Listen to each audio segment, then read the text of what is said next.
Allez, vu que la plus jeune est là et est arrivée, on attaque. Ceux qui sont en retard sont en retard. Donc bonsoir à tous, bienvenue à ce dernier conseil municipal de l'année. Donc vu que vous avez été bien sages, vous avez droit à des papillotes.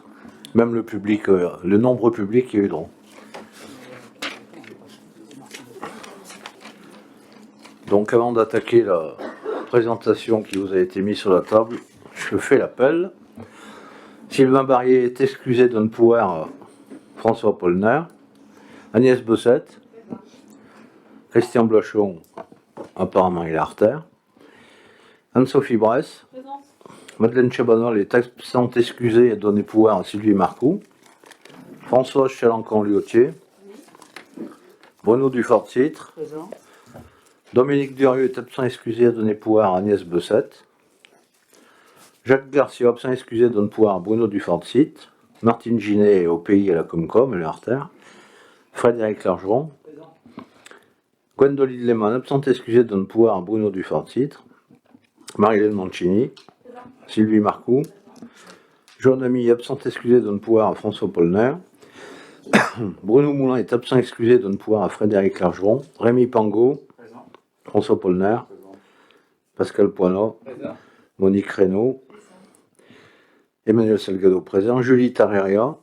Julia Touillère. Donc malgré qu'on n'ait pas eu un bel été cette année, on a eu une belle activité au camping avec une super responsable de l'SAS Ratatouille. C'est pour ça qu'elle est là ce soir. Donc elle nous a donné des papiers sur la table, elle va nous présenter son bilan. Excusez-moi, il faut que je nomme un secrétaire de séance, excusez-moi. Qui veut faire secrétaire de séance? Françoise, merci beaucoup. Vas-y Julie. Émilie, pardon. Bonsoir à tous. Je suis ravie de vous présenter mon travail sur 2021 qui a été une année complète. Donc vraiment on peut juger le travail sur une activité préparer l'hiver et travailler l'été. Donc on a eu un démarrage aussi stressant que sur 2020 puisqu'on a attaqué avec un 3e confinement, ce qui n'a pas été quelque chose de facile. Les nuits ont été difficiles. Puis une météo pas très très agréable non plus. Le mois d'avril a été à perte même. Donc voilà, le début de saison très compliqué. Et après, on a réussi à faire un bon mois de mai qui a permis de relancer la machine et de garder l'espoir. Le pass sanitaire n'a pas été un très gros problème pour nous puisque nous n'avions pas de restaurant ni de piscine dans l'enceinte du camping, ce qui a été un atout. Voilà, bon, il y a toujours les réticences et les questions, mais c'était que ça. Malgré le Covid et le pass sanitaire, il y a eu 15% à peu près d'augmentation touristique sur la Haute-Loire, ce qui est bien, un peu mieux que 2020 et que 2019. Voilà. Donc ça c'est pas mal. Nous pour la remise en route et les travaux, on a commencé par changer tout l'informatique et proposer l'accès en ligne, le paiement et la réservation en ligne sur le site internet. Ça a été un très gros travail de l'hiver dernier, mais qui permet d'avoir un axe et de cibler une clientèle plus jeune, plus familiale, et puis sur l'impulsivité aussi des vacances, de l'envie. Nous avons changé la tarification pour les enfants de moins de 5 ans. Nous leur avons offert la gratuité pour tous les enfants sur les emplacements nus, ce qui a été aussi une réussite pour les familles nombreuses, notamment pour les familles nombreuses, qui a été quelque chose que j'ai souhaité garder, qui a été une bonne chose. Nous avons mis en place le linge dans tous les locatifs, donc dans le prix, dans la formule, dans les locatifs hors tent lodge. Le client, le visiteur, a les draps et les serviettes fournis dans le prix de location. C'est un choix pour apporter du soin et également ça a beaucoup plu. Et j'ai réussi à avoir des réservations grâce à cet atout-là pour limiter les bagages pour les familles notamment nombreuses. Et voilà, c'est un petit plus. Nous avons continué la remise en état des chalets, les façades, les remises en état intérieures également, avec la robinetterie, les plaques. Au lieu de passer des plaques, nous sommes passés sur de l'induction progressivement quand elles tombent en panne. Et on continue la remise en état progressive à l'intérieur. Nous avons changé les ouvertures des sanitaires, des 2 blocs sanitaires. Nous avons changé le chapiteau.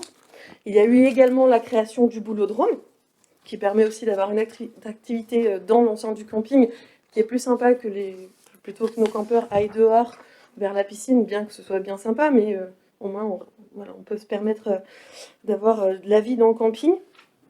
Nous avons créé 4 nouveaux emplacements grand confort. Voilà, tout qui a permis l'arrivée d'un nouveau mobil-home, d'un nouveau locatif. Voilà. Au niveau de l'équipe, sur l'équipe, on a eu Sandrine qui a travaillé avec nous, Alida, Dorian, Émilie et Jérôme. Donc je suis assez satisfaite d'avoir pu pouvoir faire 5 embauches cet été. Certains contrats, vous verrez, il y a des contrats 24 heures, 25 heures. C'était un souhait aussi de la part de mes collaborateurs qui ont souhaité parfois avoir des petits contrats parce qu'ils avaient d'autres emplois à côté. Donc on embauche plutôt local. Et également, nous avons Alida qui est en BTS tourisme. Voilà, et Jérôme pour l'entretien des espaces verts et l'entretien technique. Au niveau de la fréquentation au niveau des emplacements nus a quasiment doublé par rapport à 2020. Donc là, je compare entre notre travail de 2020 et notre travail de 2021. Et nous avons fait une hausse de fréquentation de 260% sur les locatifs. Ce qui veut dire que nous n'avons quasiment eu qu'une seule nuitée, je crois, de libre sur les chalets. Mais je parle locatif, le nouveau mobil-home, les chalets et les tentes lodge. Pour moi, c'est une réussite. Mais maintenant, il va falloir faire la même chose l'année prochaine, voire mieux. Voilà. Et après, les emplacements nus, il faut faire mieux. On a encore beaucoup de travail à faire sur les emplacements nus. Vous pourrez retrouver le graphique avec les données 2021 et les données 2020 sur la fréquentation en emplacement nu et en locatif. Au niveau de la fréquentation étrangère, à cause du Covid et du pass sanitaire, évidemment, ça n'a pas été la folie. C'est encore très faible, mieux que 2020, mais encore très faible. La plus grosse fréquentation étrangère, ce sont plutôt les Hollandais, Belgique, Suisse et Allemands sont les 4 pays qui reviennent le plus. Nous avons eu la chance d'accueillir un couple américain et aussi une famille d'Israël. Voilà. Vous retrouvez du coup le graphique, mais voilà, on voit bien la fréquentation française dessus qui apparaît bien mieux. Au niveau de notre clientèle, on reste sur une clientèle familiale, sportive et dynamique. Voilà, toujours pareil, grands-parents, petits-enfants, famille qui cherchent le vert, qui cherchent la détente et la connexion avec la nature plutôt. Nous avons pu réaccueillir les centres de loisirs, ça c'est chouette aussi, parce que ça fait bien de la vie dans le camping. Et nous avons aussi, je souhaiterais vous parler de la fondation AJD que nous avons accueillie, qui me tenait particulièrement à cœur, parce que je viens aussi pouvoir allier ce que je pense, mes convictions personnelles et le travail. Donc c'est une fondation qui permet à des personnes qui soit ne sont jamais parties en vacances ou suite à des gros problèmes de santé, greffe de cœur, amputation de la jambe, ce genre de problèmes, vont encadrer les familles. Donc ça a été un travail d'équipe avec des animateurs sportifs qui sont venus en séjour avec ces familles pour leur permettre d'être en vacances. Et pour moi, ça a été quelque chose, une très très belle aventure. Même mon équipe a vraiment apprécié cet échange-là. Voilà. Au niveau de la piscine, cette année, nous avons testé un nouveau système d'entrée qui, pour moi, je pense, a été une bonne réussite. En tout cas, de notre côté, ça a bien fonctionné. Avec un bracelet papier jetable qui a changé de couleur tous les jours. Et ça, c'est pour la clientèle de passage. Et pour la clientèle long séjour, les résidentiels et les personnes vivant à plus de 100 km, nous avons instauré un bracelet de satin qu'ils pouvaient garder le long du séjour tout l'été. Pourquoi plus de 100 km? Pour éviter que certaines personnes de Saint-Étienne, que nous avons une clientèle de stéphanoise, reviennent à la piscine et gardent le bracelet. Voilà, c'est pour ça qu'il y avait une différence de 2 bracelets. Au niveau de l'échange avec la piscine, ça a bien fonctionné. Entre Sylvie et le jeune homme au mois d'août, on a fonctionné ensemble. Je pense que ça s'est bien passé. La seule chose qu'on peut déplorer, c'est évidemment la météo médiocre, mais ça, vous le savez. Le village et le camping. Alors, j'ai souhaité vous parler d'un petit problème. Ça fait 2 étés que je suis confrontée à ce problème. C'est la restauration à Saint-Didier. Pas de restauration, donc on a été contraint de faire venir des food trucks parce que pour faire fonctionner un camping, on est dans l'obligation de pouvoir proposer de la restauration. Et voilà, début août, nos restaurateurs sont en vacances. Voilà. Donc pour moi, ça a été...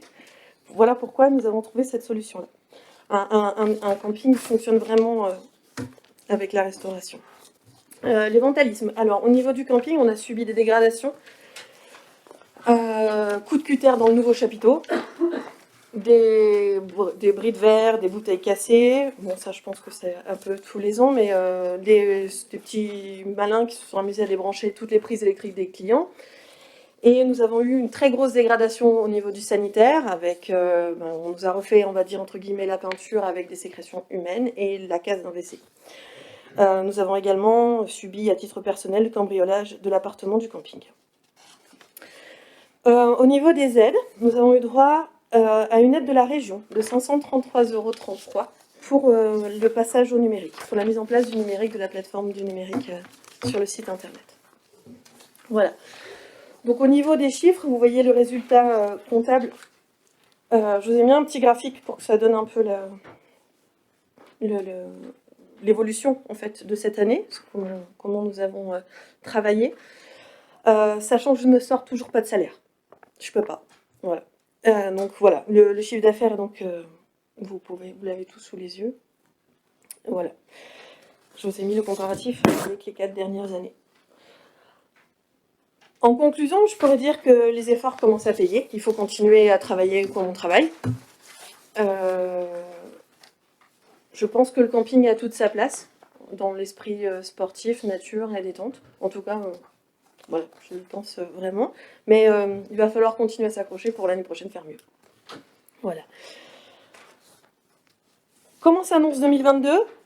Il n'y aura pas de gros changements comme cette année. C'est un choix. Par contre, actuellement, je suis en train de travailler sur un axe commercial européen, à visée européenne. Nous avons déjà de belles réservations sur 2022, grâce notamment à l'enduro, la Coupe du Monde d'enduro qui a lieu fin août en Haute-Loire. Nous avons aussi, on espère avec le Tour de France faire quelque chose. Voilà. Et pour donc 2022, l'équipe sera renforcée au moins sur 2 embauches supplémentaires. Et nous avons mis en place une 4e saison afin de combler les vides sur septembre et juin qui sont vraiment impressionnants. On travaille très peu sur septembre et sur juin. Je pense que c'était un problème de tarification, d'où la création. Je vous avais demandé de voter en septembre la création d'une 4e saison. Voilà, ça ce sera les changements qui vont être opérés cet hiver afin de continuer sur la même dynamique. Je souhaite remercier toute l'équipe technique, notamment Serge Fournel, pour leur collaboration, parce que cet été, ils ont été vraiment très chouettes avec toute notre équipe. Voilà, ça s'est très bien passé. Voilà. Est-ce que vous avez des questions ?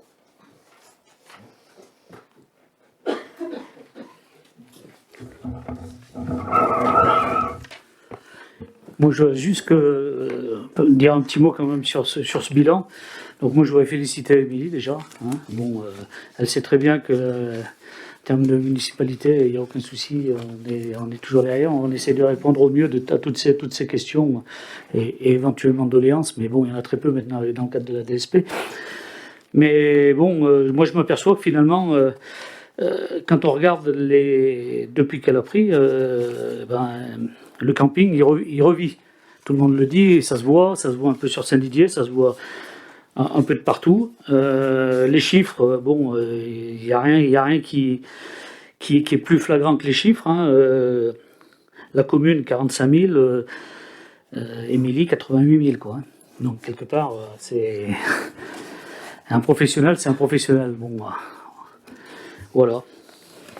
C'est tout ce que je voulais dire. Je voulais encore féliciter Émilie pour son travail. Et puis, je lui souhaite une super saison 2022. Merci. Pour espérer vous tirer un salaire, vous avez une idée du chiffre d'affaires qu'il vous faudrait ? Oui, il faut que je dépasse les 100 000 et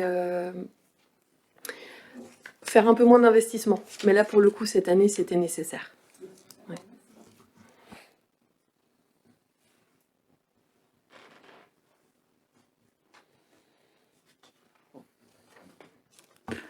D'autres questions ? Moi, j'ai juste une question qui s'adressera plus à l'équipe municipale et à l'ensemble du conseil. La SAS Ratatouille avait été prise et choisie en DSP pour 3 ans. Donc, on va arriver à la fin de la saison qui arrive aux 3 ans. Donc, j'imagine que Émilie on va vouloir savoir exactement comment va se positionner la commune assez rapidement, ou comment la commune envisage de donner suite à tout ce beau parcours. Donc, c'est vrai qu'il y avait une DSP qui avait été faite sur 3 ans. Donc, on doit lui signifier avant le 28 février ce qu'on doit faire. C'est le 28 février 2022. Je pense d'un commun accord avec Émilie, enfin, on a discuté quand même déjà un petit peu. Hein. Je pense qu'on repartira certainement sur une DSP. Alors, certainement une DSP plus longue. Pourquoi une DSP plus longue? Parce qu'une DSP de 3 ans, même si elle a investi, elle n'a pas pu investir ce qu'elle aurait voulu investir parce qu'elle ne peut pas avoir de prêt avec des DSP aussi faibles. Donc si on repartait sur une DSP, on la mettrait certainement plus longue pour qu'elle puisse éventuellement, elle, investir et qu'elle puisse avoir les prêts qui sont nécessaires à faire certains investissements. Hein, c'est ça? Voilà. J'ai répondu? Oui, très bien, ok, on peut que s'en réjouir, que justement, voilà, alors bon, ce qui avait été proposé il y a 3 ans, c'était déjà de voir où c'est qu'on mettait les pieds, et je pense que on avait choisi cette période de 3 ans justement pour voir justement où ça allait. Alors je comprends qu'Émilie, peut-être que ça pouvait peut-être la bloquer, mais bon, voilà, enfin, c'est bien si la commune décide de s'engager sur une plus longue période, c'est une très belle chose.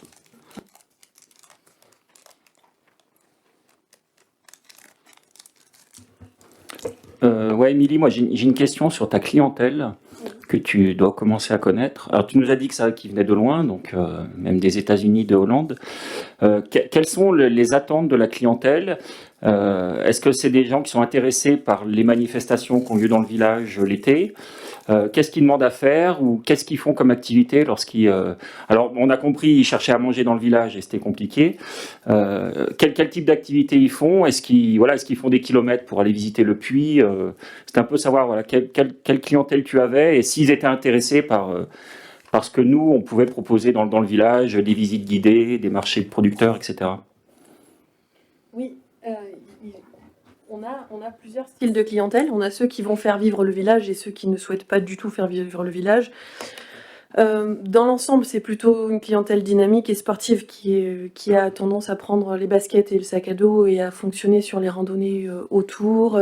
Il y a un tourisme vert, vraiment, et qui vont au marché de Saint-Didier et qui vont travailler avec le village. Après, on a des personnes qui sont différentes. On a un peu de tout. Vraiment un peu de tout.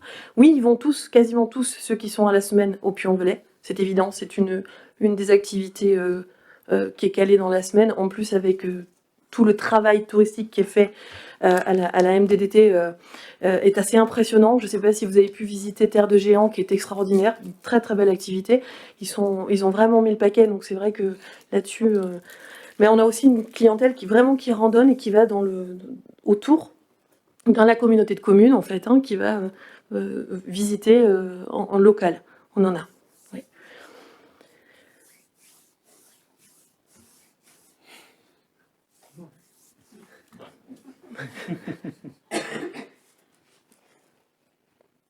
Juste une question, la Coupe du Monde d'enduro, c'est quelle discipline et où? C'est de la moto. Ah, c'est de la moto, ok, C'est merci. de la moto, c'est toute la Haute-Loire. D'accord, merci. Voilà. Donc en fait, la MDDT a bloqué tous les hébergements qui le souhaitaient. Hein. Moi, j'ai souhaité en faire partie. Donc depuis septembre, on travaille dessus. On est sur une plateforme de réservation en ligne qui a été créée par la MDDT, donc la Maison du Tourisme, pour une réservation directe de la part des étrangers qui viendront concourir ici, puisque c'est une Coupe du Monde. Voilà.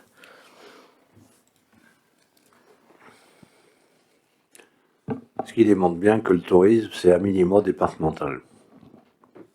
Et c'est un état d'esprit à conserver, et ton bel état d'esprit, ton dynamisme, et on compte sur toi, c'est une idée.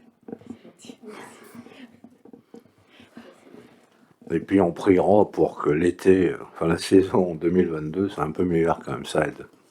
Au niveau de la météo, oui.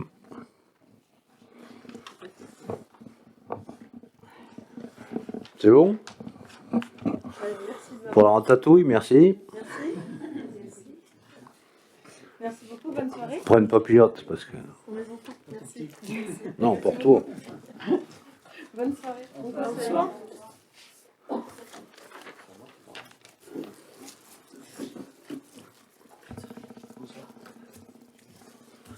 Ciao.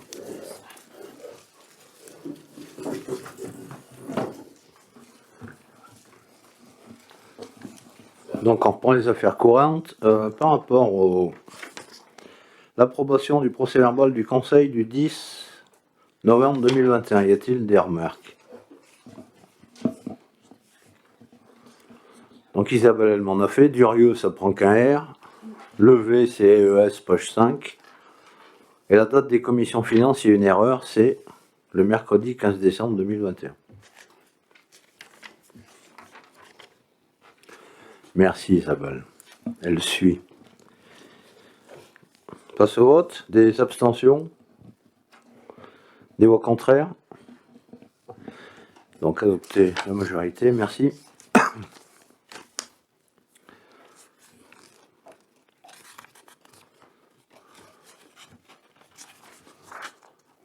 Donc les décisions. Notre logiciel qui fonctionne enfin pour facturer les cantines aux familles de l'école Françoise Dolto, donc il a fallu y mettre 160 € pour sa mise en service, logiciel Malice.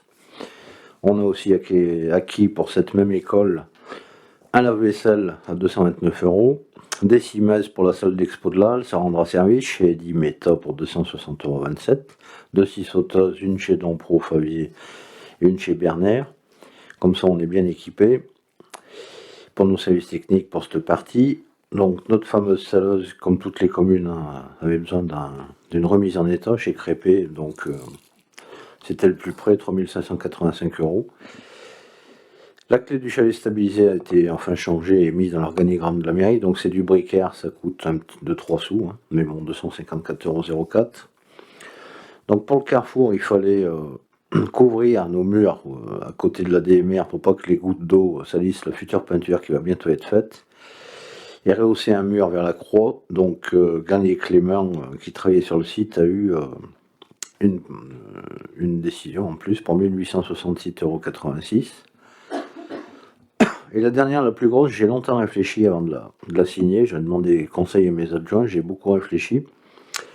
Donc je vous explique pourquoi j'ai réfléchi, parce qu'on est élu au dispositif Petite Ville de demain, et je me dis que, donc je vais entièrement aussi demander à l'architecte la couverture de la place des droits de l'homme, et là ça serait une étude pour l'aménagement de notre place des Valeurs et du SNIC, et dans l'état que vous savez.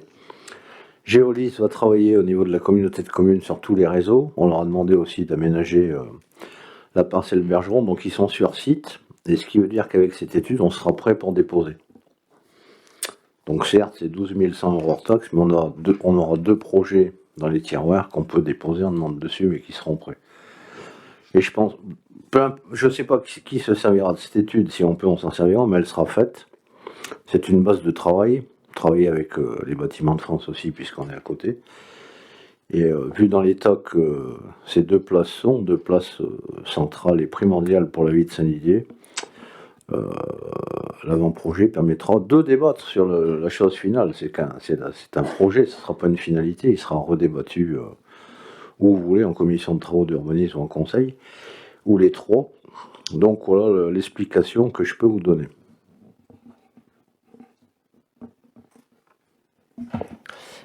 Manu, est-ce que tu peux nous rappeler du coup l'articulation Petite Ville de demain qui est projet porté par la Comcom, avec un cabinet d'études aussi une étude qui est lancée au niveau de l'Interco, et du coup les études que nous on lance communes en parallèle, toujours dans le projet PVD.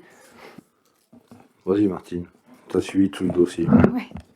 Alors, PVD, pour l'instant, puisque c'est à l'échelle de la Comcom hein, que ça a été lancé sur 3 communes, donc nous, Saint-Just et puis Aurec, on accueille bientôt le chef de projet. Donc pour l'instant, pour ce qui est de définir des actions, on n'a rien défini du tout. Par contre, on avait fait faire une étude sur les centres-bourgs, mais qui dépassait même Petite Ville, hein, puisque c'était sur les 7 communes. Et là, le diagnostic est terminé et donc va permettre de dégager des priorités. Et l'idée de Manu, justement, d'avoir des dossiers prêts dans les tiroirs, c'est que si on peut bénéficier de participation dans le cadre de petites villes, c'est d'avoir un projet qui soit prêt. Voilà, c'est ça l'idée, et voilà où on en est. Le diag est fait, c'est déjà une bonne chose. De toute façon, c'est un projet qu'on déposera à l'État, certainement par une DETR. Donc sur le plan de mandat, on sait qu'on a des projets, mais on pourra, j'espère fortement, en déposer au moins un pour ces petites villes de demain. Aujourd'hui, les finances, la finalité des finances, personne ne la connaît. Puisque le diag, il va être présenté en 2022. Mais je pense qu'aussi que quand on connaît sa commune, on sait. Ils nous ouvriront les yeux sur la vacance des logements, sur peut-être des circulations, sur des. Ou des aménagements d'entrée de bourg pour certaines communes ou de sortie. Mais je pense que nos places centrales des droits de l'homme, du SNI, bon, c'est quand même notre cœur de village qu'on connaît, avec peut-être d'autres aménagements qui se feront courant 2022, notamment pour les places de parking, la circulation, et plus la population augmente, plus on a des soucis de stationnement. En fait, l'avenir dira si j'ai raison ou pas, quoi. Mais bon, voilà, j'ai longuement réfléchi pour ça. Je pense que le souci de l'élu, j'étais ce matin au département, et tous les maires demandaient des sous. Alors les petites communes, les plus grosses, moins de 1000, plus de 1000, mais en fait, personne ne sait. Aujourd'hui, ce qu'il va avoir en termes de subventions départementales, régionales, voire même européennes. Donc, avoir quelques dossiers dans les tiroirs, ça peut servir, comme ça a été le cas pour le bonus région. Il a fallu se bouger avec Boleg pour en pondre un, pour quand même aller chercher 100 000 euros. Donc, en fait, c'est l'avenir qui dira si les investissements sont bons ou pas. C'est une prise de, oui, c'est une prise de risque. Bon, à 12 000 euros, c'est pas, c'est 12 000. On a aussi tout notre centre qui a été très bien travaillé il y a 25 ans. On finit le prêt cette année. Et après, de toute façon, chaque municipalité et les autres d'après auront des travaux et des renouvellements à faire.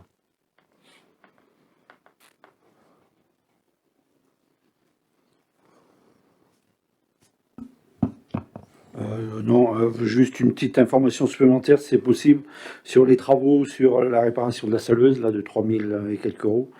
Elles ont consisté en quoi, précisément? Donc la saleuse, elle est alimentée par une vis sans fin qui prend le sel et qui l'amène au système derrière qui épand le sel. Et elle est agressée par le sel chaque fois, et donc il faut faire toute la reconstitution, de la soudure. Donc déjà, le prix, n'a pas été aidé par l'augmentation mondiale de la ferraille. Et c'est vrai que j'avais dit au dernier conseil que faudrait qu'on se mette d'accord sur des montants comme ça, si on peut faire jouer la concurrence, mais c'est une grosse pièce. De toute façon, je ne sais pas si on aurait gagné. Ça peut se regarder, c'est vrai, sur un montant à définir. Ce qu'il y a, c'est que quand on s'en est rendu compte, c'était juste un mois avant la neige, donc il fallait aussi aller vite, et le local a été privilégié.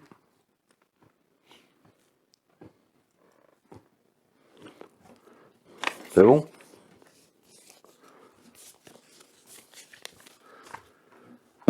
Eh bien, et tant qu'on est dans les sous, donc les décisions, Isabelle, elle vous les a envoyées dès qu'elle a pu. Mais vu qu'on est en panne d'effectifs, elle a fait tout ce qu'elle a pu pour... j'ai le droit de le dire, ça. Pour les envoyer le plus tôt possible, mais bon, on prendra le temps nécessaire pour les explications, sachant qu'on va commencer par les DM du camping, qui sont pas les plus grosses et le plus gros budget, mais je rappelle que l'utilité des décisions modificatives, c'est qu'il faut que nous, on présente au comptable public des budgets en équilibre. Donc c'est une condition incommensurable, donc et c'est pour ça qu'en cours d'année, sur des choses prévues ou non prévues, on pioche dans un compte pour équilibrer l'autre, et normalement par rapport à ce qu'on avait prévu. Donc si c'était pas prévu, on modifie. Par exemple, le panneau publicitaire qui est toujours sur la RN 88, que Madame Barbier a réclamé son règlement, donc 160 €, qu'on note au compte C615-28, et donc ça fait un équilibre à zéro, après moins 160 plus 160. Les locations aussi, on en note pour notamment le remboursement de Veolia. Arrêt de compte en 2020, puisqu'on a changé, c'est plus nous qu'on paye l'eau. Voilà, c'est la SAS. Et puis alors, une petite bricole de 50 centimes parce que un amortissement de subvention qui ne devait pas être... donc, voilà, ça c'est pas trop le souci. Ce qui fait que...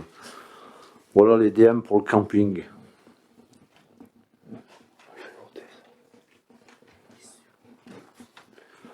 Donc on est obligé de les voter. Y a-t-il des abstentions? Des voix contraires? Merci à tous pour le budget du camping.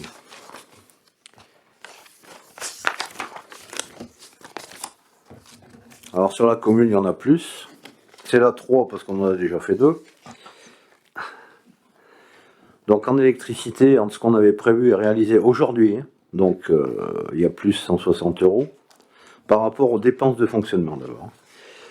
En ce qui concerne le petit équipement, il y a eu un peu plus de choses que prévu pour 7050 €, notamment sur les véhicules et sur les services techniques, quelques fournitures de bâtiments et par exemple les sacs de déjection canine pour 1440 €.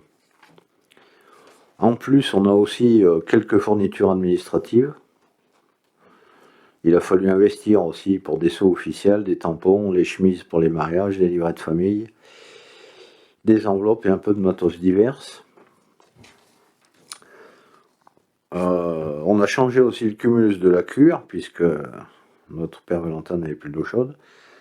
Et puis le lavoir du Crozet a été restauré, alors c'est suite à une demande des habitants, parce que quand on a un beau lavoir et qu'il est plein de terre et plein de feuilles, moi je préfère qu'il soit en eau, mais bon, pour la mise en eau, il faudra voir avec la police de l'eau.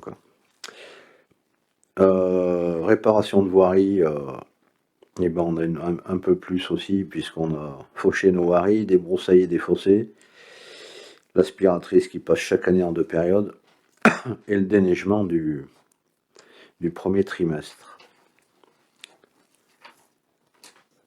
Pour la document général, c'est nos abonnements où on est abonné, le journal des maires, la vie communale, le numérique à la tribune, avec les dates d'abonnement, donc il manquait 100 €.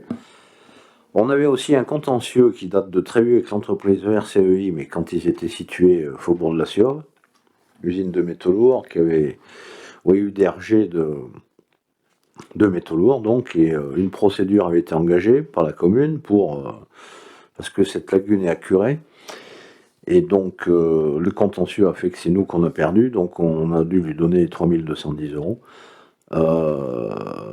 sachant qu'on s'en sort bien puisque la compétence est passée à la Comcom, et donc on s'en sort bien pour 3210 €.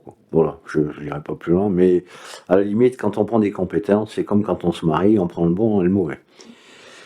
Il faut y penser avant de les prendre. Mais il n'y a pas que nous qu'on a transféré des emprunts ou des choses comme ça. Mais bon, c'est vrai que la problématique de la pollution existe toujours. Donc, annonce et insertion, les 320 €, c'est la Comer qui nous a fait la pub du marché d'été du 19 septembre. Bon, c'était une volonté de faire travailler le journal local une fois dans l'année. Parce qu'on fait travailler l'autre par un abonnement numérique. Bon, faire un peu de pub une fois par an, ça fait pas de mal. À voir ce qu'on fera après. Les frais d'assentissement, ils ont augmenté parce que le prix du timbre a augmenté, 270 €. Frais de télécommunication qui seront à surveiller, mais à la limite, on a dit qu'on regarderait, enfin on en parlera en commission finance, tous les marchés qu'on a pour voir si on peut faire quelques économies, mais ils sont notamment dus à l'installation de box au stade pour contrôler le chauffage à distance et au complexe sportif, qui nous permettront aussi dans l'avenir de pouvoir faire des contrôles de fermeture des portes. Les cotisations CNFPT de nos agents et CDG, il manquait 800 € par rapport à ce qu'on avait prévu. Par contre, on a un équilibre de 17 200 € suite à la mutation de Madame Blachon. Donc on n'a pas payé tout ce qui était prévu. Et on le répercute en plus sur les emplois d'été et toujours ce même et quelques arrêts maladie à l'école, des remplacements.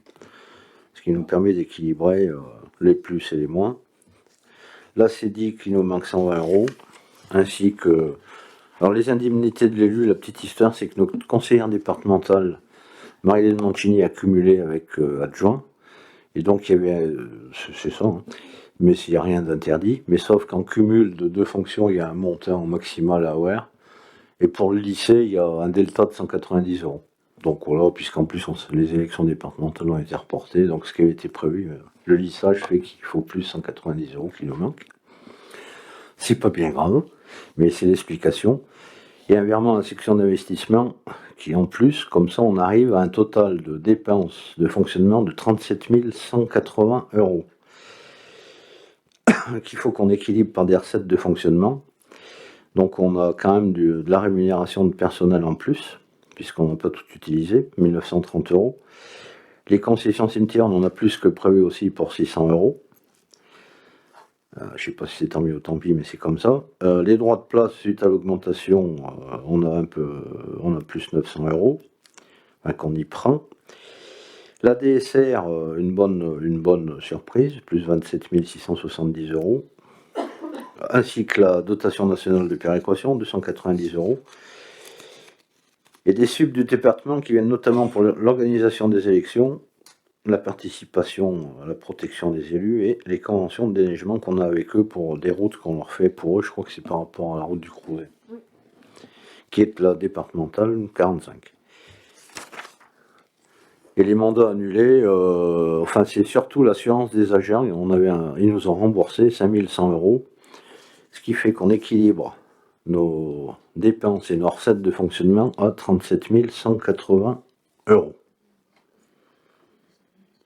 C'est pas des grosses sommes, mais c'est toutes les. Enfin, j'espère que j'ai été clair. On continue. Donc sur l'investissement, puisqu'on a deux. Enfin, on a deux sections, hein, le fonctionnement et l'investissement. Donc là, sans opération, on retrouve les 16 010 € de virement de la section d'investissement. Donc là, on la vire à la section de fonctionnement. La taxe d'aménagement, on a un peu plus, et tant mieux, de 9 723 €. Par contre, il y a des opérations d'immobilisation d'urbanisme qui nous ôtent 5 039 € et d'autres départements. Ouais, c'est des écritures d'ordre de moins 1137, plus 8 969 pour d'autres amortissements de biens immobiliers. L'hôtel de ville, ça doit être moins 13 1390, plus 266, encore une autre, etc., etc. Toutes les opérations d'ordre sur le mobilier et les immobiliers. Donc on arrive aux frais d'études que je vous disais tout à l'heure pour l'APS réalisé pour couvrir la place des droits de l'homme. C'est qu'un avant-projet qui devrait être travaillé. Et aussi, j'avais demandé, lorsqu'on a prévu de vendre le local à Collard-Tardieu, vu qu'on a des locaux suspendus au service technique, suspendus au-dessus, puisqu'ils sont au-dessus de nos services techniques, c'est du béton assez léger, on peut y mettre que 500 kg au mètre carré. J'avais préféré demander une étude à un professionnel pour savoir si on pouvait y mettre, mais bon, à ce point-là, même une voiture, c'est assez compliqué. On enlève dans le C21 88 les réserves non utilisées 9 947 €. Donc après un jeu d'écriture, puisque la trésorerie nous fait mettre les réseaux de voirie, donc tout le chemin qui relie la RD 45 à la Procé au Creuset, c'est le chemin qui dessert l'entreprise Tréma. Il y avait un gros talus qui s'était complètement enlevé suite aux orages.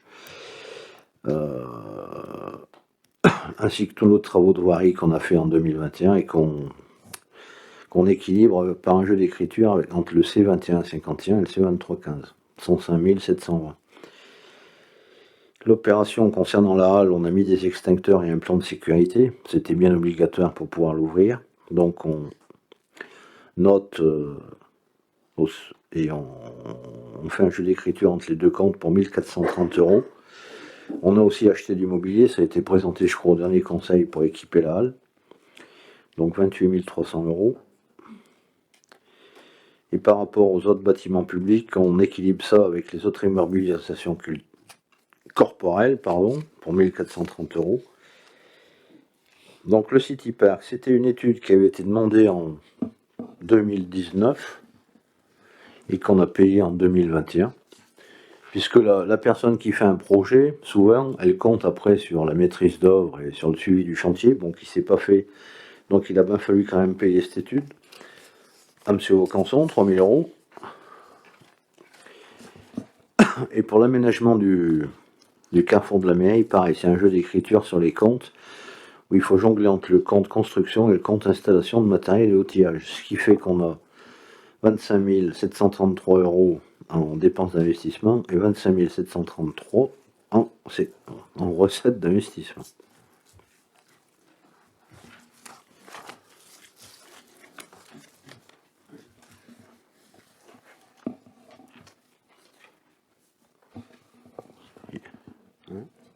Est-ce qu'il y a des questions?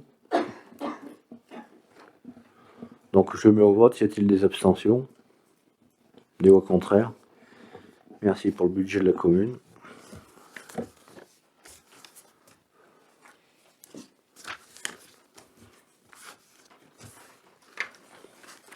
Donc alors chaque année on parlera d'Orange, enfin tant que ça s'appelle Orange, on verra moins.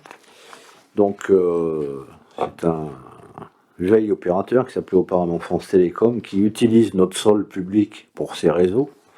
Et chaque année il nous donne un peu d'argent pour utiliser ce sous-sol.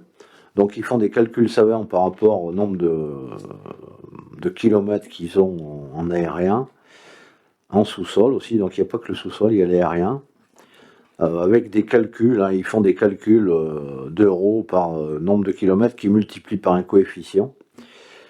En 2020, on avait eu 2857,99 € et on a eu 23,46 € de moins en 2021. Donc on se doit de délibérer tout simplement pour pouvoir l'encaisser, pour que le trésorier accepte le titre de recette entre la commune et Orange. Ça vous va? Pas d'abstention? Pas de voix contraire? Eh bien Josiane, elle fera le titre. C'est ça?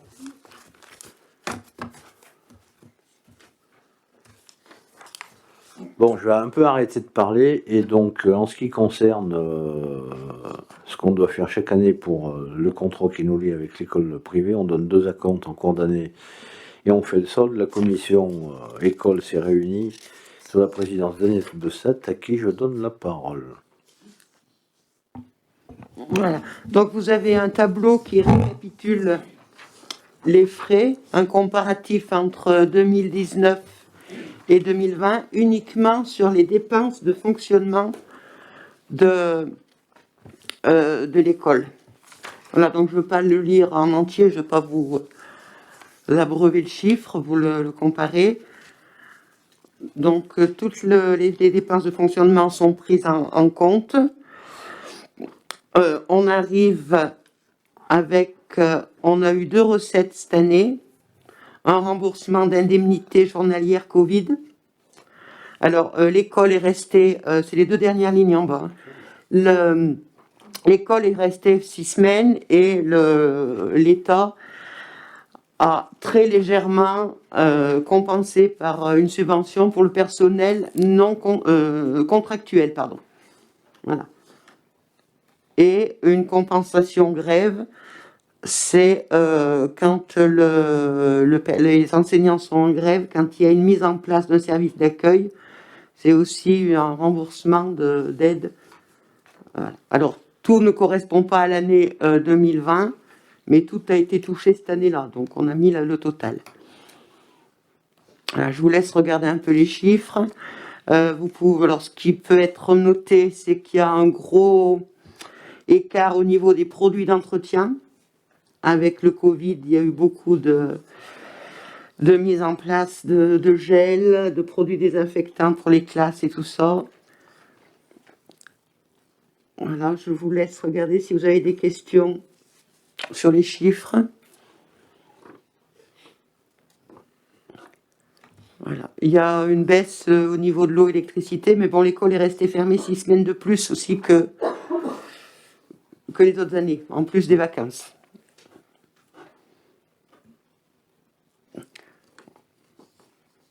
Donc on arrive à un total de dépenses de 123 077 €. Et si vous tournez la feuille, vous avez la suite derrière. Voilà, donc le total des dépenses est divisé par le nombre d'élèves de l'école publique. C'était 183. Donc on arrive à un coût de l'élève de 672,56 €. Voilà. Et on multiplie ce chiffre par le nombre d'élèves de l'école Jeanne d'Arc qui sont domiciliés sur la commune. Donc ce qui fait un total de 103 642 €. Et vous avez en dessous le rappel par rapport à l'année dernière. Voilà. Alors les dépenses sont moins élevées, mais comme il y a moins d'élèves à l'école publique, la division, le chiffre est plus important. Voilà, le nombre d'élèves par là de Jeanne d'Arc est le même, 154 contre 155. Voilà. Est-ce que vous avez des questions? Hop. Non, vraiment, j'en ai juste, enfin, c'est une question, une remarque qui avait été faite au moment de la commission.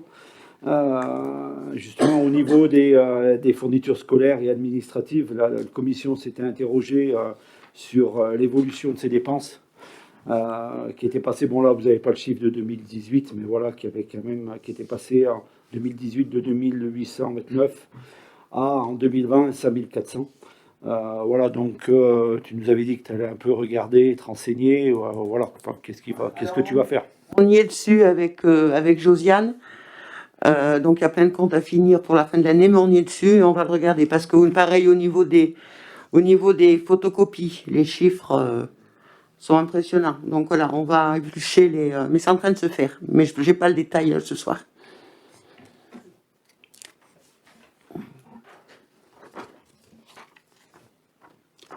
Est-ce qu'il y a d'autres questions ou remarques? Ouais, Agnès, pour le téléphone, comment on arrive à des sommes aussi élevées? Alors, téléphone, il y a l'Internet. Il y a l'Internet, il y a le téléphone. Voilà, il y a le téléphone, il y a Internet, il y a le téléphone fixe, il y a le téléphone portable de Delphine. Voilà, c'est tout ce qui est... J'ai rien oublié, c'est bien ça. Et là, il y a tous les abonnements numériques.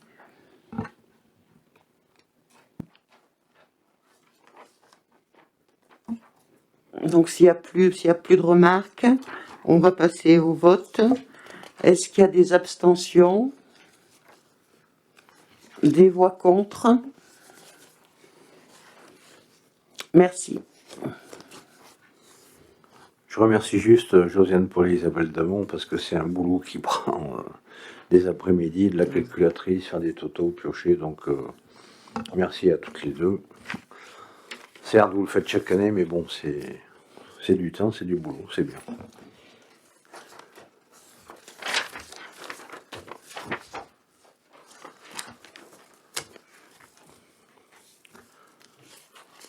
Donc on reste dans les écoles.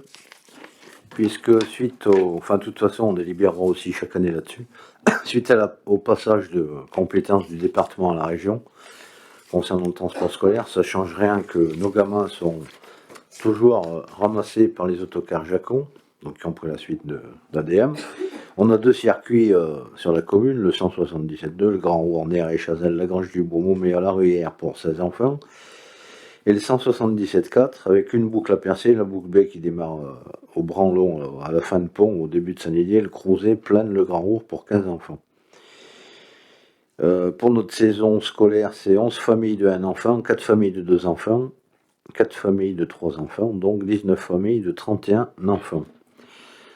Alors, la région préconise de mettre un tarif annuel à 225 €, soit 75 € par enfant.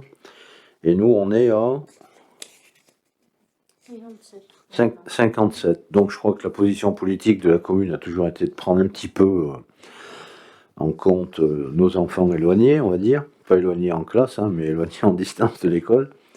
Donc je pense que oui, il faut garder cette politique de la commune qui soutient un peu aussi les gens qui habitent dans les villages pour venir à l'école. De toute façon, par rapport à la carte scolaire, ils sont pratiquement obligés de venir ici.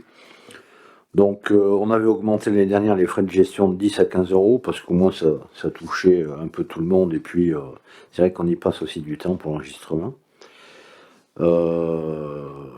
Donc on n'a pas augmenté depuis l'année 2013-2014. Mais à la limite, bon, je crois que celui que les 3000 et quelques euros, enfin, je vous dis ce que je vous propose, vous direz après ce que vous voudrez, de pas trop y toucher. Parce qu'en plus, il faut qu'on délibère maintenant, parce qu'il faut facturer aux familles le dernier trimestre. Si on attend le conseil de février, ça leur fera des grosses sommes. Par contre, on risque d'être peut-être touché par l'augmentation mondiale de l'énergie et que les transports Jacon facturent un peu plus. Mais ça, on ne le saura pas avant le mois de janvier. Donc à la limite, on peut délibérer, si vous le souhaitez aujourd'hui, sur une non-augmentation de ces tarifs, et puis en reparler au mois de février si on était assommé par un gros coup d'augmentation par Jacon.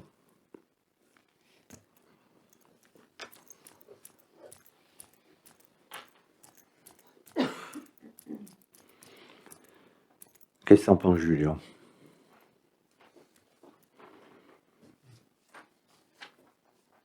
Les tarifs de Jacon sont bien soumis à un marché public. Comment ils pourraient évoluer en janvier? Ben, vu qu'il y a un marché, tu le sais bien, il peut faire un avenant. Enfin, suivant comme il est fait le marché, ils peuvent. Mais cette réponse, on la saura qu'en janvier, d'après le contrat comme il est fait, il se positionne en début d'année. Donc aujourd'hui, on ne sait pas ce qu'ils vont faire. Mais ils ont la possibilité par un avenant. Ouais. Ça doit être noté en fonction de, je sais pas, du coût de l'énergie ou des... Je l'ai pas sous les yeux le marché, parce que c'est la région qui l'a, mais ils ont cette possibilité. À la limite, ça se comprend, parce que le gros coût sur les transporteurs, c'est le coût des chauffeurs ou des conductrices et du fuel, quoi. Enfin, du gazole. Mais aujourd'hui, je pense qu'il ne faut pas trop qu'on impacte nos familles non plus, qui ont déjà été impactées par toutes les hausses qu'elles connaissent, des pâtes, du riz et tout ce qu'on veut. Donc c'est pour ça que je vous propose de ne pas le toucher et d'en reparler justement en début d'année si on a des infos sur l'augmentation potentielle, mais pas forcément certaine, des transporteurs.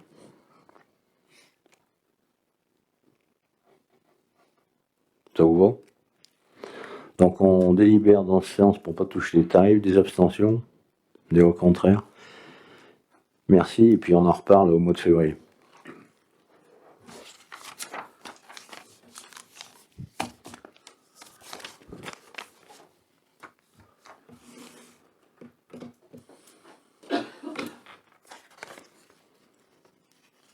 Donc je passe la parole à Agnès pour une très grosse augmentation.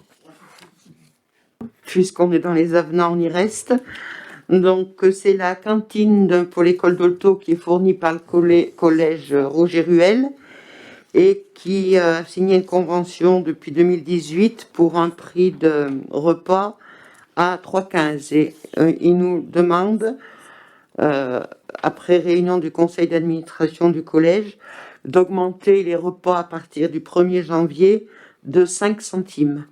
Donc de les mettre à 3,20 € le repas au lieu de 3,15. Donc après un petit calcul pour un enfant qui mangerait tous les jours à la cantine, c'est-à-dire 4 repas sur 36 semaines, ça ferait une augmentation annuelle de 7,20 €. Voilà. Donc j'ai deux autres chiffres. Sur l'année scolaire précédente, on a eu 7985 repas pour l'école élémentaire et 3280 repas pour la maternelle, soit 11 266 repas. Ouais. Voilà. Donc, est-ce qu'il y a des voix contre? Des abstentions? Merci. On est bien content d'avoir ce collège pour nourrir nos enfants, parce que je sais pas sinon comment on ferait pour construire une cantine. Donc autant qu'on garde de bons rapports. Je vous rappelle juste que dans notre personnel, il y a une personne qui est mise à dispo du collège. Quand même. Aussi. Je sais plus combien de son temps de travail, les 2 tiers. Madame Luché. Donc voilà. Alors après, on a été sollicité pour un avenant au contrat qu'on a avec le pôle médico-social qui est sous nos pieds, puisque notre femme de ménage y effectue le ménage, donc ces heures sont totalement remboursées grâce à cette convention. Ils nous ont sollicité pour avoir un peu plus de ménage. Donc ils nous demandent 1 heure de plus par semaine. Donc on leur a dit pourquoi pas, sauf au mois d'août, parce qu'il faut bien qu'elles prennent des vacances. Et on a proposé aussi que ces temps soient effectués 1 semaine sur 2 pendant les petites vacances scolaires. Parce que là aussi, la personne prend des congés. Et ce qui veut dire que tout ce qui est rajouté serait mis en avenant à la convention pour qu'on puisse facturer toutes ces heures en plus. Je pense que c'est un service qui fonctionne bien sur la commune, qui, d'après l'assistante sociale, est assez connu des personnels en difficulté. Et bon, je trouve que c'est aussi bien de travailler main dans la main avec le département. Notamment, on l'a regardé au niveau de nos employés, ça ne devrait pas trop poser de soucis dans l'emploi du temps. Et donc, ça ne nous coûtera rien puisque ça sera facturé.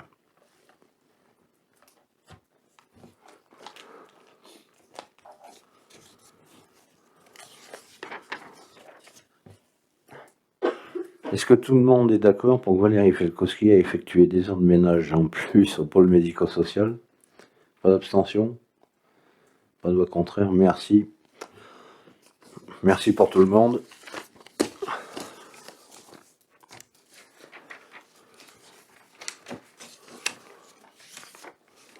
Alors, tant qu'on est dans les heures de travail, je vais vous l'expliquer à ma façon. Après, s'il y a des questions techniques, vous les poserez à Isabelle.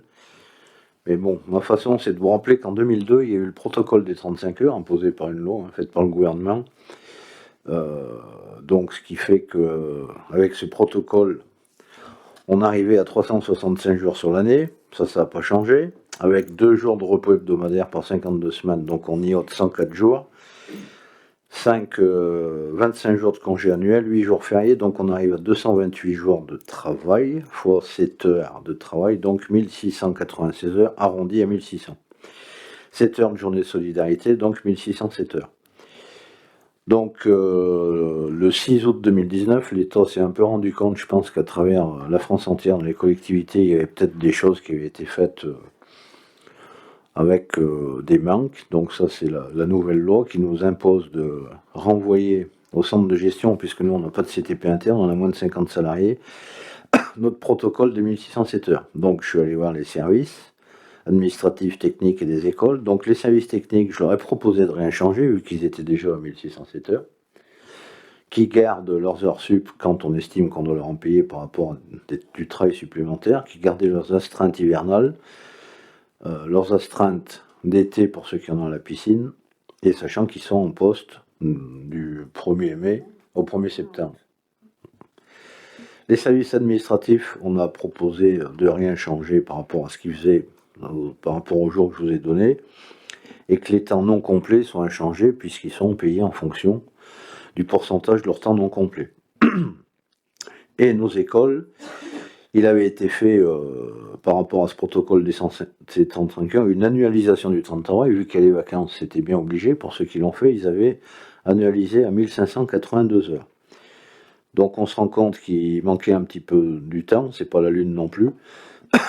Donc on a proposé au 1er janvier, septembre 2022, puisqu'il faut finir cette année comme ça, si on peut. Donc un temps complet aurait 25 heures à faire de plus par an. C'est pas non plus la lune, mais ce sera des calculs d'apothicaire. Et un temps partiel qui serait par exemple à 30 heures aurait 22 heures à faire de plus par an, ou alors de choisir de baisser sa rémunération en fonction. Donc on a envoyé tout ça au centre de gestion qui nous a répondu un avis favorable pour délibérer ce soir. Et le sentiment des employés de Saint-Didier, c'est d'accepter cette proposition. Je dis ça sous la responsabilité de la directrice des services. Et par contre, en ce qui concerne donc l'école, ça sera du travail à faire en cours d'année 2022 pour préparer le mois de septembre.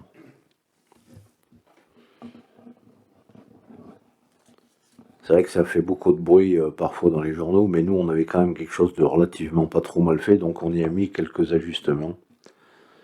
Et bon, ce que je retiens, c'est surtout que le personnel est relativement d'accord, donc voilà ce que je propose comme décision pour envoyer au centre de gestion.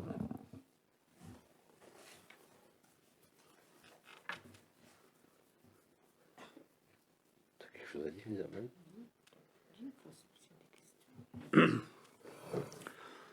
Ça va à tout le monde? Y a-t-il des abstentions? Des voix contraires? Donc merci, on enverra ça et je compte sur la directrice des services pour que les employés continuent de bien travailler.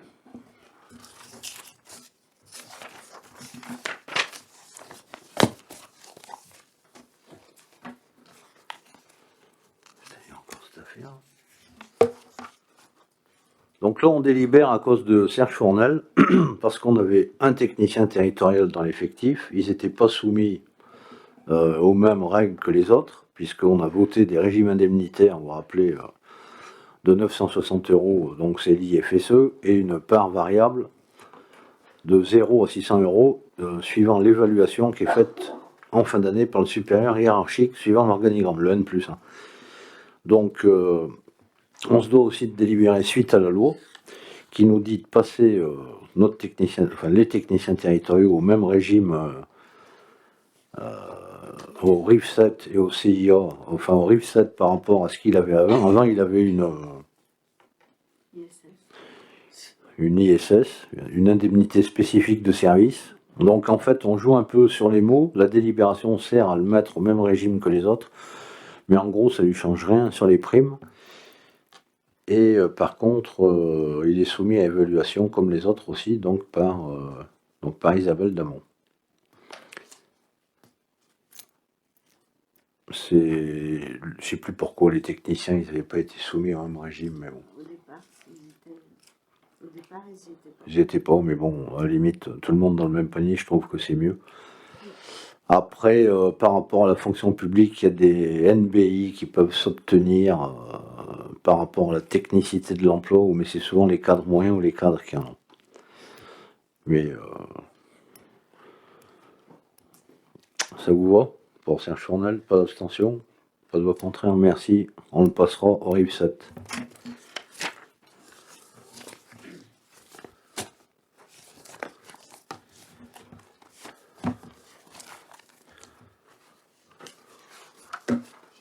Donc après, par rapport à nos marchés publics qu'on passe chaque année, enfin, on en passe souvent quelques-uns, on a grandement besoin d'aide parce que on n'est pas comme dans les grandes mairies de Saint-Étienne ou autres à avoir des services qui font que des marchés, et même eux se servent de plateformes de dématérialisation parce que ça permet d'avoir tout le dossier de façon dématérialisée, aux entreprises de s'y tenir au jus et d'être informées. Donc notre centre de gestion relance un groupement de commandes pour mettre au marché la dématérialisation.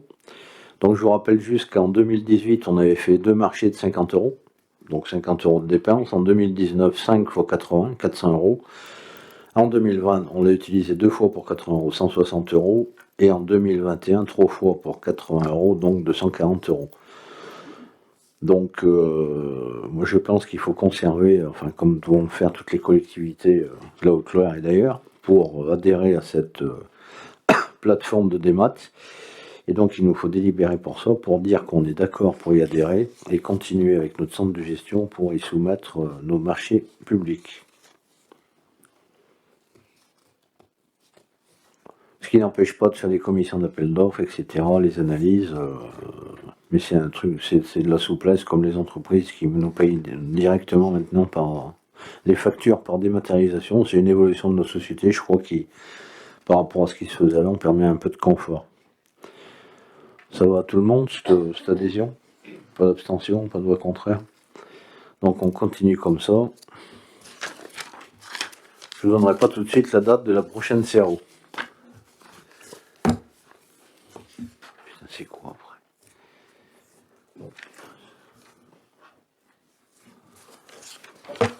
Donc pour changer un peu, je dois vous faire les rapports annuels du RPQS, rapport prix-qualité service. Donc la Comcom a déjà délibéré sur l'assainissement individuel, l'assainissement collectif et l'eau, sachant qu'elle a la compétence, mais les communes doivent avoir connaissance du rapport. Alors vous m'excuserez si c'est mal fait, j'ai essayé de synthétiser ces 300 pages en 4 pages.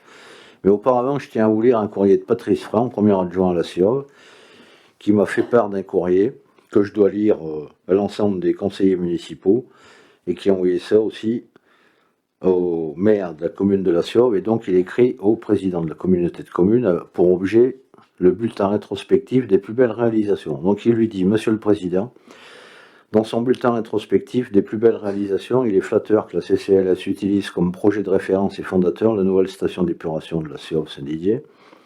Il s'agit en effet d'un excellent choix. Ce point n'est absolument pas contestable sur la qualité et l'utilité.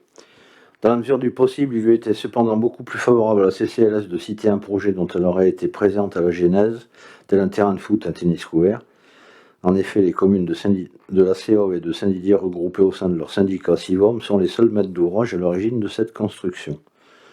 Saluons les élus des deux communes de l'époque qui ont su prendre leurs responsabilités en créant ce projet dont les faisabilités techniques et financières auraient été assumées sans qu'il lui ait été besoin ni d'une hausse de prix ni d'un quelconque accompagnement extérieur et notamment d'un transfert de compétences. Merci bien sincèrement de permettre ce rappel des événements.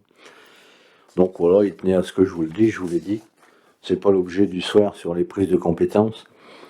Bon, je crois qu'on est en démocratie, chacun a le droit de s'exprimer, il l'avait sur le cœur, il l'a dit, je vous le transmets.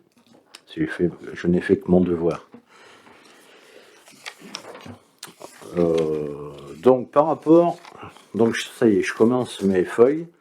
Donc par rapport à l'assainissement individuel, la compétence c'est la Comcom qui l'a, avec 7 communes, et cette gestion a été transférée au syndicat mixte à la Kert Loirsman, basée à Sainte-Sigolène. Cette compétence dessert 3282 habitants. Les zonages d'assainissement ont été faits par délibération par toutes les communes. Donc normalement quand on construit, on sait si on a les égouts ou si on les a pas. Il y a un règlement de service obligatoire qui dit qu'on doit être contrôlé tous les 8 ans. Il s'occupe aussi des permis de construire, des réhabilitations et des installations doivent être contrôlées aussi en cas de vente. 200 € pour les maisons neuves, 135 pour les ventes et les contrôles périodiques. Ils ont facturé 8 930 € en 2020. Ils ont visité 751 installations conformes ou mises en conformité suite à des réhabilitations. 680 non conformes ne présentant pas de danger pour la santé des personnes au risque de pollution environnementale. Enfin, c'est très compliqué sur un assainissement individuel pour que ça arrive. Donc, un taux de 89% de conformité. Et 1608 installations ont été contrôlées depuis la mise en place du service. Je crois bien que j'y étais au 1er janvier 2010. Et donc la sub à la réhabilitation qui était donnée par l'agence de l'eau Loire-Bretagne est terminée. Et ça concernait surtout le pays de Montfaucon parce qu'il fallait que les Comcom soient en ZRR, zone rurale de revitalisation, donc il n'y avait pas leur semaine et les marges du Velay. Est-ce que vous avez des questions sur l'ENC? Il faut que j'aille doucement. Mais ce sujet, c'est pas le plus passionnant. Donc l'assainissement collectif. Donc là, c'est plus compliqué. Parce que la compétence, malgré la lettre qu'on a eue, est à Loirsman sur les 7 communes. Donc la compétence collecte, c'est-à-dire le réseau, transport, dépollution, donc c'est les stations, contrôle de raccordement, c'est quand les gens se raccordent, et l'élimination des boues produites. La compétence, c'est tout ça. C'est pas que les stations, c'est du début jusqu'à la fin, avec tout ce qui incombe. Donc pareil, les zonages sont faits par délibération. Donc en termes d'exploitation, le transport et la collecte, donc du boîtier de raccordement à la station, c'est fait par un terme technique en régie à autonomie financière, c'est-à-dire que c'est les communes qui s'en occupent.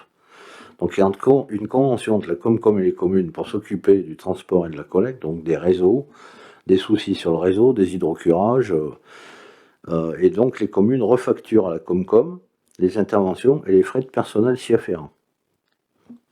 Donc la commune a la compétence, mais c'est toujours les communes qui s'en occupent. Je vous donne comment ça se passe. Par contre, pour la station du bourg à Aurec, c'est une prestation de service avec Veolia qui se termine le 31/10/2023. C'est aussi une prestation de service pour la station de la Roche-Moulin à Saint-Just qui se termine le 31/10/2023. Pour la station de Saint-Didier-la-Siauve, c'est un contrat d'affermage avec Veolia, c'est pas le même type, se termine le 21 décembre 2025. On a quand même 17 835 habitants desservis par l'assainissement collectif et 8 568 abonnés. C'est normal parce qu'il y a plusieurs personnes qui habitent dans les foyers. Un abonné, c'est juste ils peuvent être 3, 4, 5, 10, voire plus pour les immeubles. Donc on a quand même facturé 664 358 mètres cubes en 2019 et 657 571 en 2020. Donc c'est quand même des gros volumes. On a aussi des conventions de déversement, hein, c'est-à-dire que les salaisons du Lignon, la Satab, Vialon, le relais de la Chapelle, enfin maintenant il allait sur la station de pont, il est fermé. Une station de lavage, c'est celle de Saint-Just, je crois, celle de la Chapelle, je ne sais plus où elle est celle-ci, la Chapelle. Fer-Silec à Saint-Fé, c'est des métaux là. Et la salaison Massardier chez nous qui est en cours. Donc ça veut dire que les conventions, normalement, ça leur dit d'un peu mieux pré-traiter leurs eaux avant de les balancer, des eaux grasses, des eaux sales, voire même d'avoir un traitement à l'intérieur de chez eux. Ou sinon, on leur facture plus cher le mètre cube. On a quand même 188 km de réseau, c'est quand même pas une paille, sur toutes les 7 communes, 62 en unitaire, c'est-à-dire qu'il y a les eaux usées et les eaux de pluie en même temps, hors branchement, hein, et 128 km de séparatifs. En plus de toutes ces stations, OREC, au lieu dit les sauvages, un fil planté, c'est-à-dire que c'est des eaux usées qui arrivent souvent brutes sur des fils plantés de roseaux. 150 équivalents habitants, 22,5 mètres cubes jour, qui se rejettent ensuite dans la Loire. Sachez bien que toutes les eaux usées qui arrivent ressortent dans un milieu hydraulique. Hein. On ne fait pas des stations s'il n'y a pas de rivière, hein, ou de ruisseau ou autre. Ou alors on la réinfiltre, mais c'est pas possible sur des gros volumes. Donc la boue activée d'Orec, c'est 9900 équivalents habitants, qui accueille 3240 mètres cubes par jour. C'est des moyennes. Et donc ensuite se rejette dans la Loire. À Orec, il y a aussi un fil planté en haut à Mons, là-haut sur la colline. 110 équivalents habitants, 16,5 mètres cubes par jour. Elle se rejette dans le ruisseau Le Moulin. Donc la CO, la boue activée, donc, qui a été refaite et qui est plus grosse, plus efficace. 5900 équivalents habitants, 1179 mètres cubes jour, et ensuite se rejette dans la semaine. Donc c'est marrant, on pompe l'eau potable, l'eau on la traite, on l'use et on la rejette dans la semaine. C'est le cycle de l'eau. Pont-Salomon, Saint-Fé qui sont encoquinés ensemble, pour une partie de Saint-Fé, l'autre bassin ils descendent sur une Saint-Fé, mais ils ont une boue activée de 3300 équivalents habitants, 570 mètres cubes jour, rejet à la semaine. Saint-Didier, on a aussi la Rulière Sud et la Rulière Nord, on a 2 filtres enterrés, c'est une fosse, hein, toutes eaux qui accueillent les eaux usées qui s'épurent dans un filtre enterré souterrain. Les deux sont de 100 équivalents habitants, 15 mètres cubes jour d'accueil et se rejettent dans le Lauzaron. Le Lauzaron, après, de toute façon, il va à la Gampille. Saint-Didier, on a aussi Champvert, notre lagune naturelle. 430 équivalents habitants, 65 mètres cubes jour, et en plus, c'est le ruisseau du Crozet et la semaine. Donc Saint-Just, c'est la grosse station de la Roche-Moulin, 9200 équivalents habitants. Donc c'est des boues activées, ça veut dire que c'est activé, aéré pour enlever les azotes, et puis après les autres polluants sont fixés par chloroférique, et puis les boues sont stockées, et, je sais plus, soit épandues, soit parties ailleurs par le prestataire. Ils ont aussi un fil planté de roseaux à Malmont, 500 équivalents habitants, 81 mètres cubes jour, donc là c'est le ruisseau le Cotonnant. Saint-Vic, ils ont un lagunage naturel, 500 équivalents habitants, 75 mètres cubes jour, rejet à la genouille qui va ensuite à la semaine. Saint-Fériol-d'Orour à Courbon, ils ont un petit lit bactérien de 18 équivalents habitants. Bon, ils jettent ensuite dans la Gampille, c'est pas un gros truc, en plus il marche pas. Les boues évacuées quand même, Orec, 149 tonnes de matière sèche, on compte en tonnes par matière sèche, hein. C'est pas des boues, c'est ce qui compte. Donc ça a été quand même, ils sont plutôt à 90 tonnes, mais cette année on a accueilli Saint-Joël-Tournac, les boues d'Saint-Joël-Tournac par convention, parce que vu qu'il y avait le Covid, leur station était mal équipée pour traiter les boues, donc ça a été une convention pour leur permettre de continuer à vivre. Ils ont payé. Les boues de Pont-Salomon, 20 tonnes, Saint-Just 78,7 et l'ACO Saint-Didier 51,9 et 32,3 en 2019, donc ça veut dire que la nouvelle station marche mieux, fixe mieux les polluants. Donc ça veut dire qu'avant l'eau était beaucoup diluée en plus et la station était vieille. Il fallait la refaire. Lorsque les gens se raccordent à l'égout, ils payent 1800 €, qu'ils soient à Saint-Just, Pont-Salomon, Saint-Didier, hein. C'est une taxe quand on se raccorde à l'égout. Alors je vous fais le détail de la facture, mais on a quand même une part fixe et une part variable sur la facture d'eau, plus une ligne c'est des sous qui sont envoyés à l'agence de l'eau Loire-Bretagne pour qui elle-même après subventionne les collectivités pour différents travaux. Donc en gros on est en 2,10 et 1,27 pour l'assainissement, sur les 7 communes, et Saint-Didier à 1,68. Je vous fais pas l'eau, puisque c'est pas le but de l'assainissement. On est à plus sur le mètre cube d'eau, on n'est pas loin de 4. Donc on a travaillé à la Comcom, on doit passer ça au prochain conseil communautaire sur un lissage, pour que jusqu'en 2029, on soit toutes les communes au même prix. Ce qui veut dire qu'il y a une compétence qui fait que sur le territoire, on ait le même prix et le même service. C'est l'objectif. Bon, pour le moment, on n'en est que sur les prix, sur le service, on verra après. Parce que l'objectif, c'est quand même de faire 1 million de travaux chaque année. Et si on n'a pas les recettes en face, on ne peut pas les faire. Donc l'objectif, d'abord financier, c'est d'avoir les recettes nécessaires pour faire ces 1 million par an sur l'assainissement, puisque suite au schéma directeur qui a été fait par le bureau d'études, on sait qu'on a X kilomètres de réseau à faire.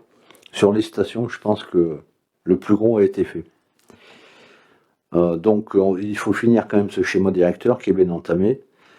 Et donc voilà, définir nos priorités jusqu'en 2029. Pour information financière, en 2022, on met 128 310 € à Saint-Just, 244 315 à Aurec, 94 190 à Saint-Ferriol et 603 040 à Saint-Didier pour le boulevard des Jardins et toutes les rues afférentes. Pour changer la conduite d'eau, bon, je ne devrais pas parler d'eau sur RPQS l'assainissement, plus la mise en séparatif. Donc tant mieux pour nous.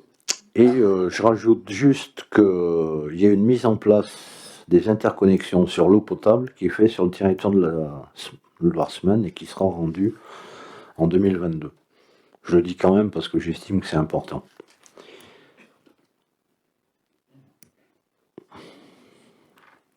C'est des questions? C'est assez... je suis désolé, mais j'ai essayé de faire court, de résumer toutes les pages. Donc sur l'eau potable, donc comme je vous l'ai dit, c'est la station de la Claire, nous, qui nous alimente en eau, tout Saint-Didier.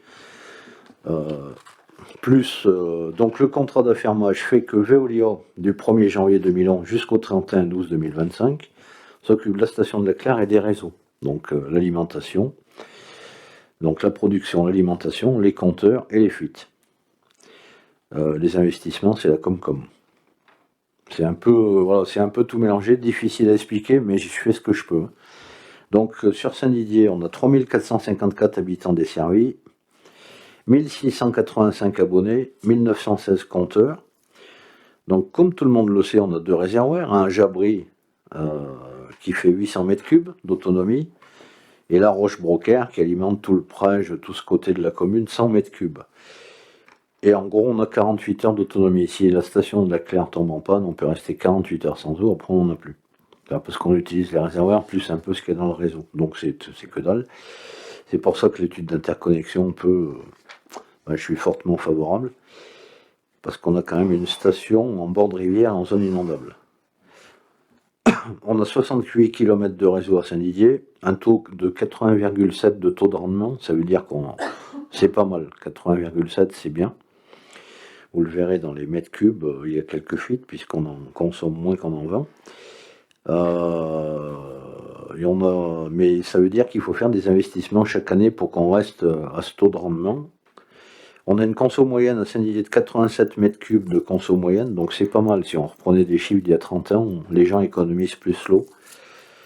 Et une conformité de 100%, une conformité bactériologique. Il n'y a pas eu de souci, ou un petit à la marge sur l'année, mais bon, donc Veolia travaille pas trop mal. Les investissements qu'on a fait cette année, c'est la montée des mets, c'est notamment la grosse adduction qui part de la Claire et qui monte à Jabri. Donc là, il y a des grosses pressions, mais c'était à refaire. La rue du 8 mai, il y a eu 70 mètres linéaires de refait. Cette année, il y a eu 7 branchements neufs d'effectués et 45 mètres d'extension de réseau sur l'impasse Jean Bonnefaux. C'est une impasse qui est aux adrets, qui dessert 2 nouvelles maisons. Veolia a travaillé sur 5 fuites, donc c'est pas trop mal. Bon, malgré les désagréments que ça crée à ceux qui les ont. On a vendu 156 195 mètres cubes et donc consommé 126 092. Le delta, c'est les fuites. On est à 2,71 du mètre cube, en gros sur une facture calculée sur 120 mètres cubes. Donc si vous le rajoutez à l'assainissement, vous voyez qu'on est à 4 et quelques. Et on a peu d'impayés, moins de 2% à Saint-Didier. Donc l'avenir, je vous l'ai dit, c'est les perspectives d'études d'interconnexion qui sera rendue en 2002 à Loire-Semaine. La tarification lycée jusqu'en 2029. Pour Saint-Didier, ça ne changera rien. C'est déjà la bonne nouvelle pour nos concitoyens. Et les lieux prioritaires qui sont concernés par un état de vétusté préoccupant, c'est une partie du Crouzet, c'est la rue des Frères Boyer, c'est la rue du Breuil, boulevard des Jardins, un poste du Boulodrome, donc ça normalement ça sera refait, un poste des Sagnes, je ne sais pas si on ira jusqu'en bas, la rue des Jonquilles, la rue des Violettes, la rue du Muguet, donc touche en vert, qui voilà, chemin de l'Aragne et rue des Érelles. Donc ces priorités après de vétusté, normalement détermineront les investissements de la Comcom, puisque j'espère qu'avec Serge Chournel, on a fait un bon boulot en rendant les priorités qu'on avait. Après, c'est Loire-Semaine qui fait les marchés, les investissements et le suivi des travaux. Je m'excuse si c'était un peu long, mais j'ai essayé de faire au plus court.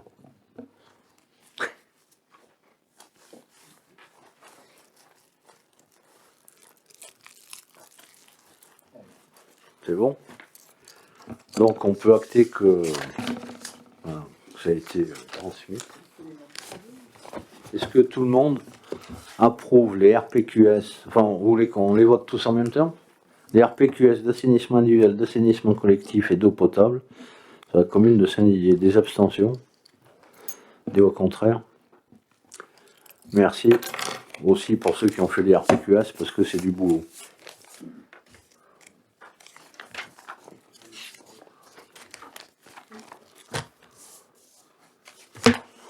Donc, allez, Bruno, on commence par le tour de table traditionnel du conseil. Donc, c'est juste une petite information, c'est juste pour signaler au conseil municipal que depuis vendredi dernier, donc c'était le 3 décembre, il y a 2 caméras de vidéoprotection qui sont à la halle, qui sont en service. Voilà, c'était les caméras de vidéoprotection qui avaient été fournies par la communauté commune, et donc ça permettra à ce marché d'être clos par la communauté de communes. Après 2 ans comme on n'avait pas fait comme les travaux étaient en cours, on ne les avait pas fait mettre. Donc voilà. Donc elles sont en service. Il y en a une qui regarde l'entrée de la halle. Avec l'angle qu'elles ont, on voit même la descente vers chez Denis Montméa. Et l'autre, elle regarde la descente vers chez Bouly et la place des droits de l'homme. Voilà. C'était une information. C'est tout.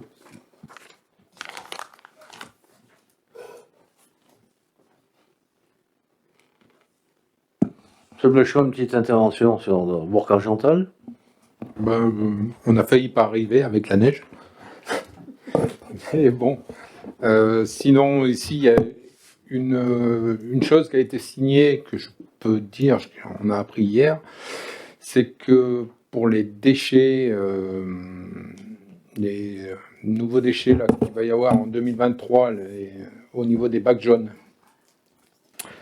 ça a été signé avec Suez pour la récupération de ces déchets-là, qui vont être obligatoires à partir du 1er janvier 2023. Normalement, ils seront récupérés, Suez s'en occupe, et il y a un investissement sur Firmini pour récupérer tout ça. C'était la plus grosse nouvelle du symptôme de hier. Donc les bacs verts, c'est après. Chaque chose en son temps. Voilà, c'est tout ce que j'avais comme info.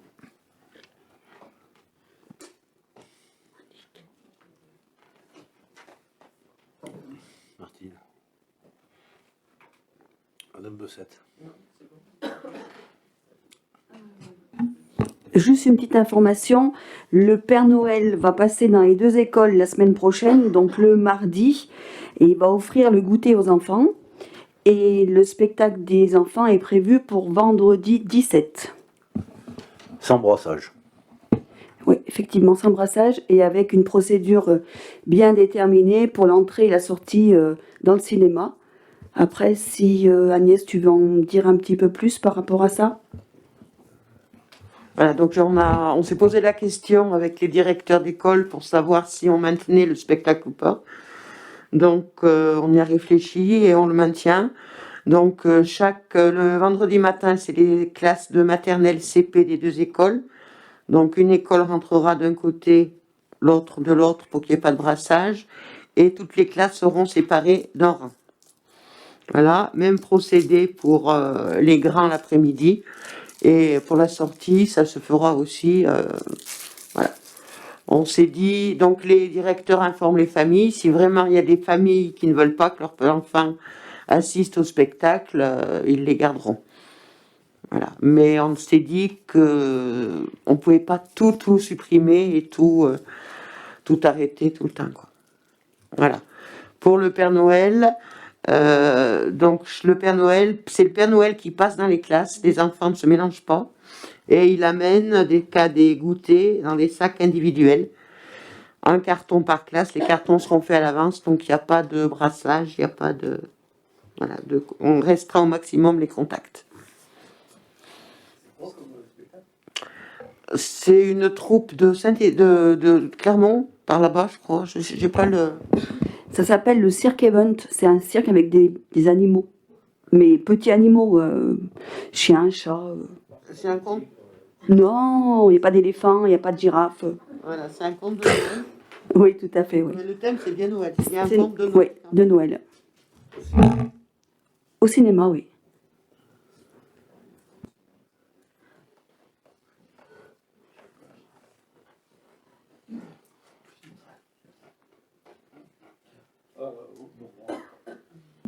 Non, pas grand-chose, juste une petite question. Les travaux de la porte de l'église qui devaient attaquer avant la fin de l'année. Donc, à l'absence de M. Durieux, je vais répondre. Donc, le menuisier concerné a commencé à démonter des choses qui travaillent dans son atelier chez lui. Donc, c'est juste le début. Les conditions, en plus, juste quand il a commencé, après, il y a eu les conditions de météo défavorables, mais j'ai bon espoir que la semaine prochaine, ça avance un peu plus avec le beau temps qui arrive. Il est dessus. Et le maçon prend un peu du retard et devrait prochainement installer son échafaudage.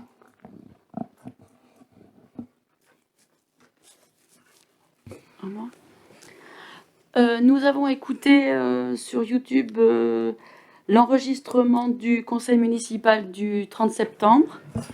Il semblerait que tout le début du conseil municipal ne soit pas accessible. Alors, est-ce un oubli ou est-ce fait exprès? Je vais répondre.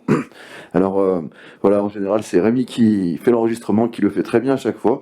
Et cette fois-là, c'est malheureusement moi qui ai totalement oublié d'appuyer sur le bouton au bon moment. Donc, j'ai appuyé un petit peu après le début et c'est intégralement ma faute. J'en suis désolé. Et en plus, je me doute que j'arrive bien à aimé avant le début de ce conseil. C'est clair. J'assume pleinement l'erreur. Je suis simplement confus.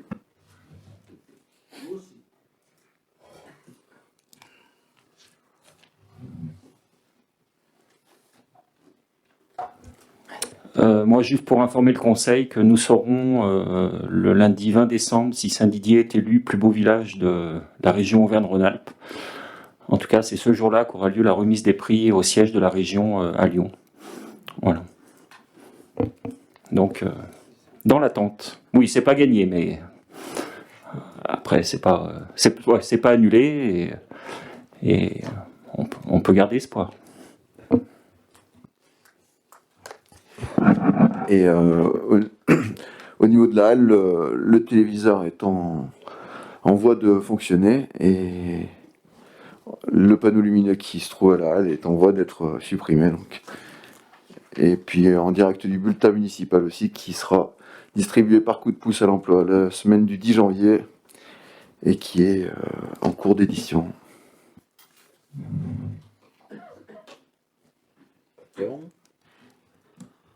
Donc je pense que dans vos pochettes, vous avez vu les dates des prochains conseils municipaux. La volonté, c'est que chacun puisse, s'il le peut, prendre ses dispositions pour être présent. Ainsi que je compte sur tout le monde pour les élections présidentielles du 10 et 24 avril, ainsi que des législatives du 12 au 19 juin qui auront lieu sous nos pieds, avec 2 bureaux de vote. Donc si tout le monde vient, on ne devrait pas avoir de soucis de permanence. Les vœux du maire sont maintenus au 14 janvier 2022 à 18h30 sous la halle. Ce qui, normalement, la stratégie nous permettrait d'accueillir et de dire quelques mots de bienvenue à nos habitants industriels, conseils municipaux, élus, des administrations et autres, ainsi que de profiter de ce moment pour inaugurer notre halle en remerciant toutes les entreprises, tous les employés qui ont travaillé dessus, tous les élus, tous les bénévoles. Et puis, bon, donc on verra ce qu'on peut faire. Vu que c'est dehors, j'espère qu'on pourra le maintenir. Alors, je tiens aussi à féliciter tous les élus et bénévoles qui ont participé à l'élaboration du repas des aînés, moment qui s'est passé a priori dans de bonnes conditions. Et leur ressenti était assez bon. Je remercie aussi tous les élus et bénévoles qui ont relancé le Téléthon en Sénédier. Je pense que c'est pas la somme qui sera donnée au mois de mars qui compte, c'est de relancer un peu d'élan et faire preuve qu'en France, quand les Français le veulent bien et qu'ils sont solidaires, on arrive à faire de belles choses, notamment pour ces saloperies de maladies.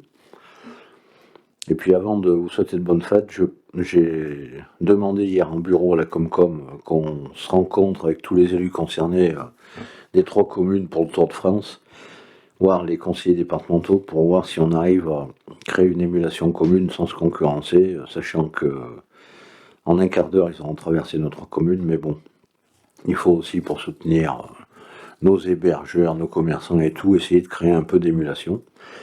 Sinon je vous souhaite beaucoup d'amour dans vos familles.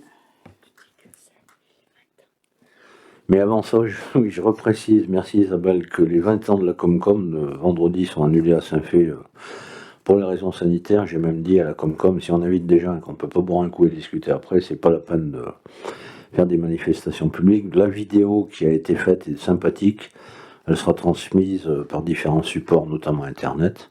Vous l'aurez bientôt en accès. Sinon, voilà, bonne fête de fin d'année à tous. Profitez bien de ces fêtes. Prenez plein d'amour et d'énergie. Et on se retrouve, si on ne se voit pas avant, dans ce même conseil municipal, le 10 février 2022. Bonne soirée à tous. Fin du conseil. Quelle heure c'est du 21h32.